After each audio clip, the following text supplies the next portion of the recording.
YS Jaganmohan Reddy గారు కూటమి ప్రభుత్వాన్ని ఉద్దేశించి కొన్ని కామెంట్లు వేశారనమాట. అయితే మెయిన్గా ఏ విషయం తీసుకొని పోయా అంటే ఇళ్ల స్థలాల విషయం అనమాట. అయితే మరి జగన్మోహన్ రెడ్డి గారు ఏమన్నారంటే, ఇప్పుడు కూటమి ప్రభుత్వానికి ప్రజలందరూ ఓట్లేసి గెలిపించారు కదా, మరి మీరు మిమ్మల్ని అధికారంలోకి తెచ్చింది ఎందుకు?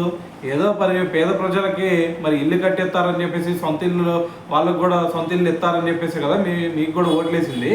సో మరి ఇప్పుడు మీరు అధికారంలోకి వచ్చిన తర్వాత చూస్తే వాళ్ళకి కనీసం ఇల్లు కట్టించడం పక్కన పెట్టయితే, మా ప్రభుత్వంలో ఏవైతే మేము సొంత ఇల్లు వాళ్ళకి ఇచ్చామో వాటిని కూడా మీరు లాగేసుకుంటా ఉన్నారు.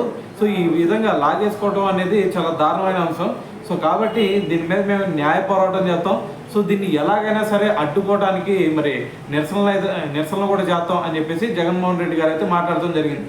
సో మరి దీంతో పాటు మరి పార్టీ క్యాడర్ అందరూ కూడా ఒక పిలుపునిచ్చారు. ఏమని? మరి నిరసనలకి అందరూ కూడా సిద్ధంగా అని చెప్పేసి ఒక పిలిపించారనమాట. సో మరి ఓవరాల్గా మరి ఇదంతా విన్నారు కదా, మరి జగన్మోహన్ రెడ్డి గారు చేసినటువంటి ఈ వ్యాఖ్యల మీద మరి మీరేమనుకున్నారు అనేది కూడా తెలియాలి కదా. సో కింద కామెంట్ చేసేయండి.